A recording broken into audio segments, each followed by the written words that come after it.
and that gives me this tool, and it allows me to change the exposure, making it lighter or making it darker. And in this case, it's just a little bit off. So I just need it just a little bit darker. And it won't take much at all. So there we go. Wow, that's hardly any. So that looks about right. And then it looks too cool to me, not quite warm enough. So I'm going to adjust that a little bit. I have two tools that I use to adjust the warmth in a photo. The one that is best for skin tones is under the MCP Newborn Necessities in my Actions palette. And I use this set of actions all the time because it's so good with selectively correcting skin color. So I'm going to scroll down. It's a huge action set. And I'm going to scroll down under the heading Skin Color Correction. So I'm under the main heading, MCP Newborn Necessities. Click its drop-down menu. Scroll down past Workflow helpers at your fingertips, etc. to Skin Color Correction. And then under Skin Color Correction, I'm going to use a brush tool. And the brush tool that I'm going to use, the main brush tools I use are either Paint On Red Baby Skin Fix, and that's when there's too much red in somebody's skin. I'll actually use that right now because there's a bit of red in the man's nose. So it always gives me a prompting that suggests that I set my brush opacity. Here's my brush in my brush tool. Here's the opacity. I think you already know this. It suggests that I adjust the brush opacity to between 20 and 35%. Generally for any skin editing or most editing using a brush tool, I start at about 30%. So I'll change the opacity, and then I'm going to change the brush size by using my bracket keys on my keyboard. And I'm going to adjust it to about the size of his nose. I'm going to run the action. Oops, I already did. Oh well. I'm going to run the action again. And then I'm going to use, I'm going to make it bigger on my Mac. I scroll using my mouse pad. I don't know how you make it bigger on yours. And then I just pop out a little bit of that extra red on his nose and in his ears. And then mom's skin, boy, no extra red. On the baby, I leave the red, always leave the red in the cheeks. Sometimes children, their fingers are reddish. So I'll pop a little bit of the red out of her fingers. Just a little. I want everything to look pretty natural. So his skin looks a little bit better. Then if there was excess yellow in the skin, which there is not in any of their skin, but I would use Paint On Jaundice Fix. That corrects excess yellow. To warm up the skin, I use Paint On Gray Skin Fix. So I select that, I hit the play button, I click off on my reminder to set my opacity at 30%. I use my brush tool, and I warm up their skin. And I don't know if you can see it, but it just really makes a difference. They look healthier now. And then because I know it just sort of warms up, I'm going to even move it on to the shrubbery. His hand, her arm.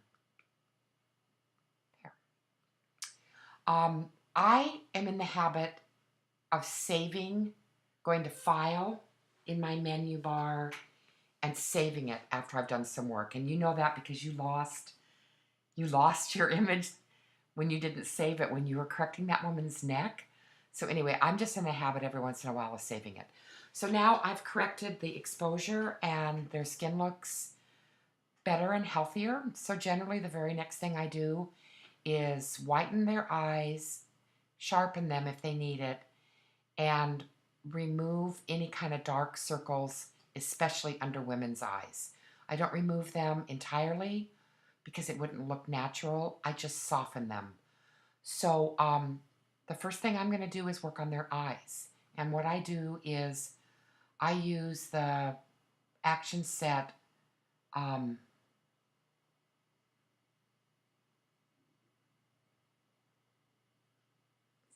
it.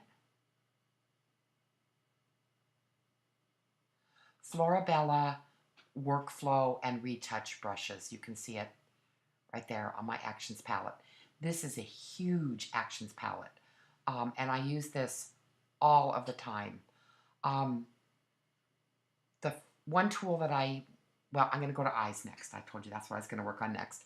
So I'm going to go under the heading Retouch Brushes. So I'm in the main Actions palette, Florabella Workflow and Retouch brushes.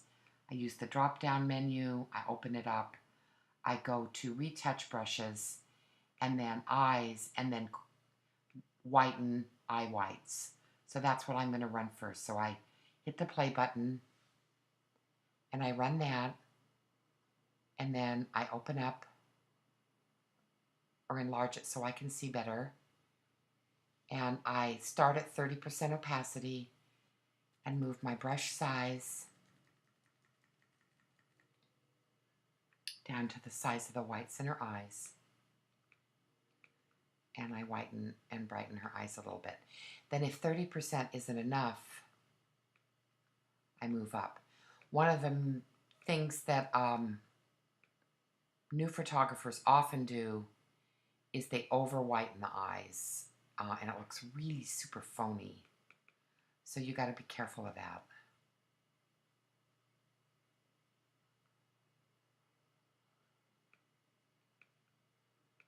So before I go any further, I'm going to scroll out and make sure that it doesn't look phony. Let's say that I thought that it was too bright. What I can do is keep it selected in the Layers palette, and then I can use this opacity tool, and I can dial it down. See, now they're all gray again. I can dial it way up. Whoa, too much. Way too much, too bright. So it was at 75%. By the way, there's two ways you can use this. One is you can hit the drop-down menu and you can move it back and forth. The other way you can do it is you can just click on the word opacity and move it up and down. So that looks about right. Then I'm going to scroll back in and I'm going to sharpen their eyes. So I'm going to do that by Eyes Quick Sharpen Brush. Play that action. Reduce my opacity. Well, I'm going to keep it at about 50%, just because I know. And then I just sharpen like around the eyelash area, usually around the nostrils and the lips. And you can see that looks better already. And then I do the same thing on her. I just sharpen around the eyes, the nostrils, and the lips. Sometimes it's a little bit soft. I move it in the hair if it's too soft. And then just pop a bit on the dad. It just sort of sharpens it up a little bit. So that's starting to look better. Then I sometimes look, there's not quite in, see how there's more light in the mother's face than there is in the dad's? And you can kind of see where the natural light source is. The sun is sort of off to this side, and you can see that I attempted to do some nice wraparound light. So I got my exposure correct, so there's sort of a shadow on each side of their faces. I try to look for the light, but the light wasn't completely on the dad. So I can change that by using my, from the Florabella Workflow and Action Set, under the first heading, which is called Exposure and Light. So here under this, I adjust what needs to be adjusted for light. I use the reflector brush when I want to reflect light on somebody. So a photographer out in the field, I could have brought in what's called a reflector panel and it's like a big gold round disc, and I can bounce the light from the sun into my clients' faces, and it fills in shadows under their eyes, and it fills in the light really nicely. Um, I didn't bring a reflector to this photo session, but this tool sort of mimics that. So I'm going to hit it, and I'll show you what it does. So I'm going to play the reflector brush. I'm going to make the size of my brush about the size of his head. I'm going to make sure that my hardness on my brush is at 0, which I should have done for all of these. And I'm just going to pop, oops, it's not working. Let me run it again.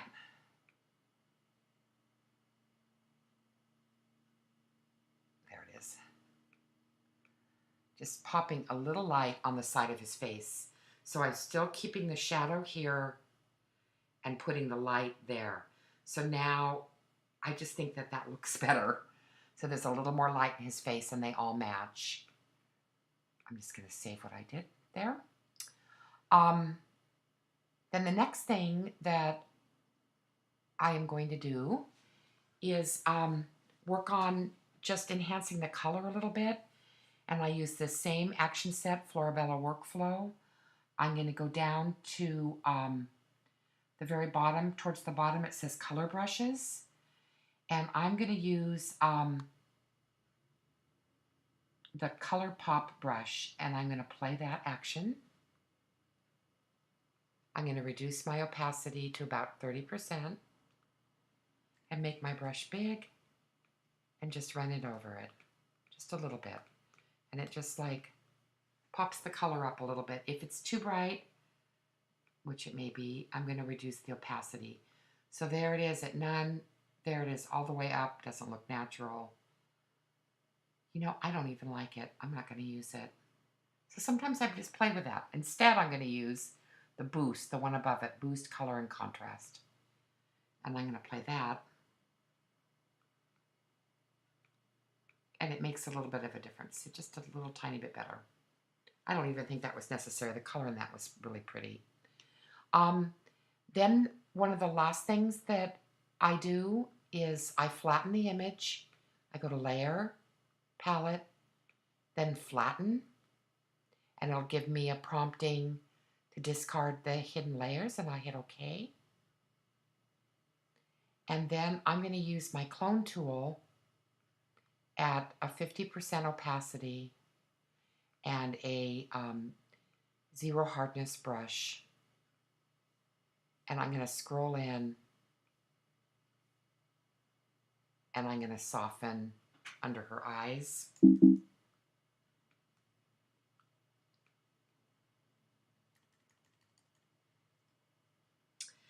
And I think you know how to use the clone tool brush. You select the Alt or Option key. I don't know what it is on a PC, but on my Mac it's Alt Option. I hit little target comes up, I'll click that, and then I just soften under the eyes. Just reduce that shadow a little bit.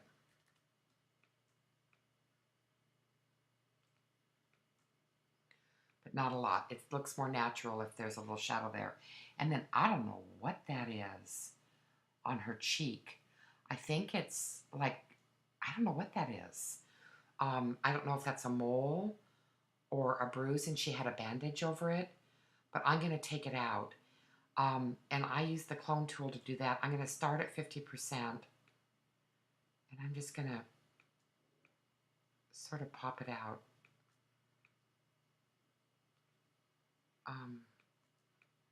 I'm not great at the clone tool.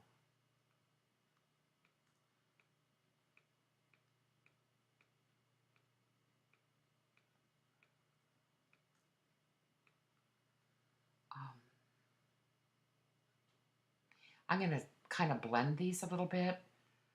I'm going to reduce the opacity and enlarge my brush, and I'm going to just sort of blend. And you're really good at editing skin. There's a little light shadow here, a little light. I'm going to take that out. Okay.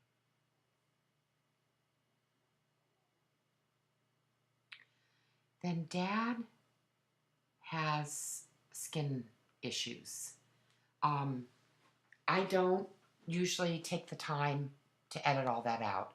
So I wouldn't take the time to edit all that out. In a high school senior with acne, it's sort of part of what's expected to edit all the skin like that. But I don't think it's on an adult, it's as expected. I'm just kind of popping out some major ones. And that's pretty good. Oops.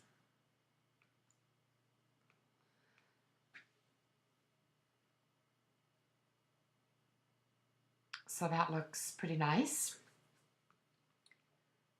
And then I'm going to save it. And then the last thing I do is I add a little bit of a vignette.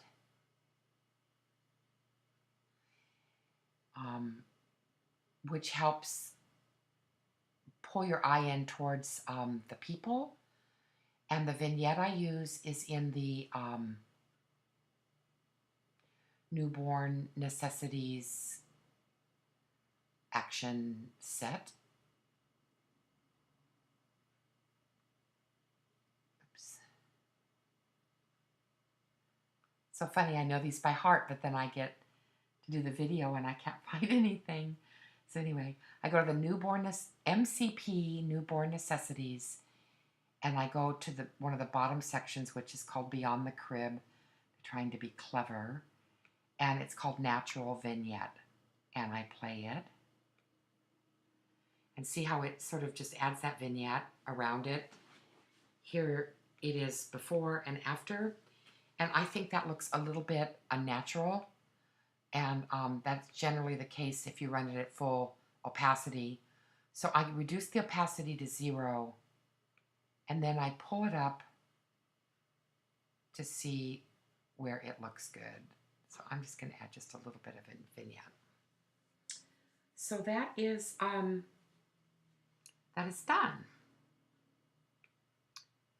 And then what I do is I hit save. When you're doing the files for me, I would like you to save it, hit save as, and then change the version name for me and either type final after it or just F. Then I know that you have it done, but I know the file name. So when I go to find it, it'll be the same file name as mine, but you could put, you could even just type done. And then I'll know that it's done or final, whatever you think works good. And save it. Then let me find another one that, oh, she's so cute.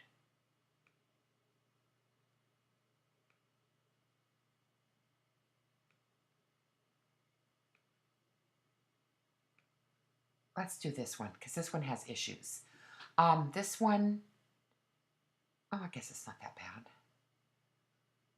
This one, there's not I look at it to see what it needs first. I think the exposure is really good on it, but I don't think that there is enough light in the child's eyes. And I think the color is pretty good on it. But we're going to start with the exposure. I'm going to open up the curves, and I'm just going to see if it looks better, a little darker, a little lighter. I think it's pretty close. And then, what was I going to say? Oh, I don't think that I think the color is also really good. I think that's exactly what their skin tone looked like. There's no excess yellow and there is no excess red. So this is one of those that's pretty easy to edit. But there is not enough light in the child's eyes. So the first thing I looked at was overall exposure. Then I looked at skin color. The next thing I look at is if it needs more light in anybody's eyes, or if it needs more shadow somewhere. So I think this just needs more light in the eyes. And then just a reminder, that is under Florabella Workflow, Exposure and Light, Reflector Brush. So I'm going to pop some light in her eyes.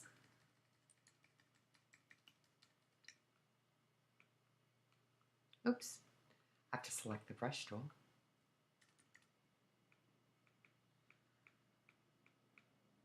Better. Okay. So then I'm going to add white to the eyes. This is going to take hardly any time to edit at all. So I'm going to go to whiten, the same Florabella workflow, retouch brushes, whiten eyes, under eyes, then whiten eyes.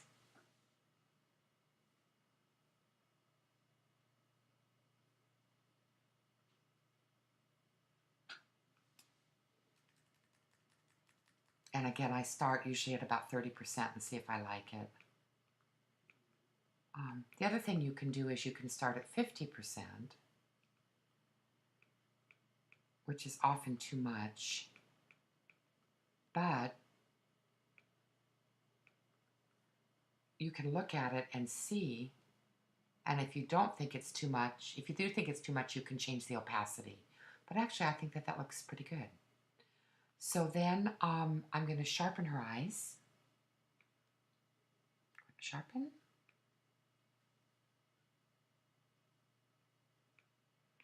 And the same thing at about 50%. I'm going to run that. Her eyes were a little bit soft, so I'm going to make the opacity more. And then sharpen the mom's eyelashes. And then I usually sharpen the nostrils a little bit and the lips, just so it all kind of matches, so there's not just kind of one area that's sharp and the other areas are not. And her hair's a little not quite sharp enough. So that looks better. Then I'm going to flatten it and save what I've saved so far. And I'm going to show you a new tool. And the new tool is under, it's going to increase the contrast. It's kind of, the image is a little bit flat, and you'll see what this does. But I'm going to go to Little Pieces Workflow, and then go down to Add Some Contrast. I'm going to run that. And see how now they kind of stand out a little bit more? Here's before, and here's after. I think that's too much contrast, which it usually always is. So I'm going to reduce its opacity. And how I do that is I usually start at 0, and then I go up until it looks right. And I think that looks pretty good. That's at 11%. And I'll show you before and after. Before, after. Just a little bit better. And then I'm going to go down, back down to the color brushes and use the color boost and contrast. And then here it is before, there it is after. Not a lot of difference, but it's pretty. And then the last thing that I'm going to do is add the vignette, which is under Newborn Necessities, Natural Vignette. And I add that. And I can add it a second time and vignette it even more. But I think that that looks good. So I'm going to save as final. Or just F is fine.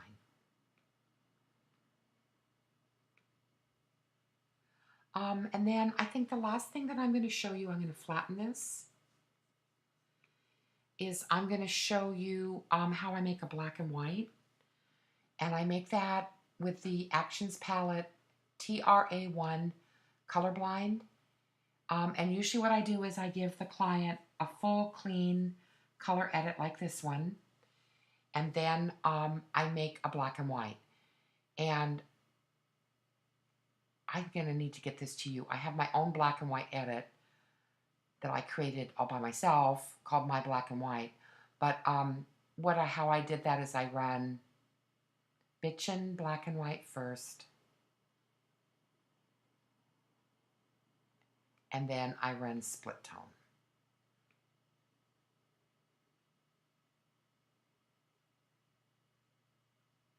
And for some reason my split tone isn't working good. I always have to run it twice. So it tones it a little bit. And then I'm going to go down and add contrast to it again, just because it's kind of cool. I'm probably showing you way too much. Here's another contrast tool under Florabella Workflows. It's called Contact Brushes. I'll show you that one, because then you can just add contrast selectively. These brush tools allow you to selectively add things. Isn't that beautiful? So I just think that really makes a difference. Really super pretty. And so I save this under a different version name. If I do not, it'll save over the color edit. So I'll just do BW for black and white after. And then sometimes, after I do a black and white edit, I go to Newborn Necessities again, and I do another one or two vignettes. The natural vignette. I'll show you what this does. Doesn't do a lot on this one. But see how I can just keep making what's behind her darker and everything a little bit more dramatic. I ran that like 5 times. If I did that, I would save it again. So I would call it Black and White 2.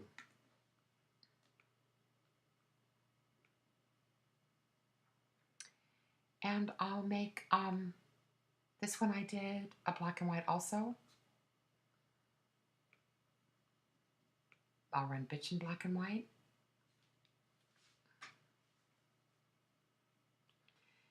I'll do Save As,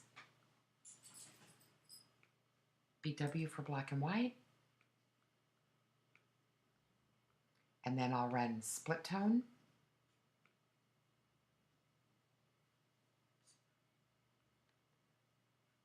And then for some reason I have to run it twice. You won't on yours. Something got messed up in my palette. And I'll make that black and white too. And then I can show you how dramatic I can get with that vignetting tool. I don't think this is a great image for that, but I'm going to show you anyway. Natural vignette. But look at that. See, I can really pull in and do something really artsy like that.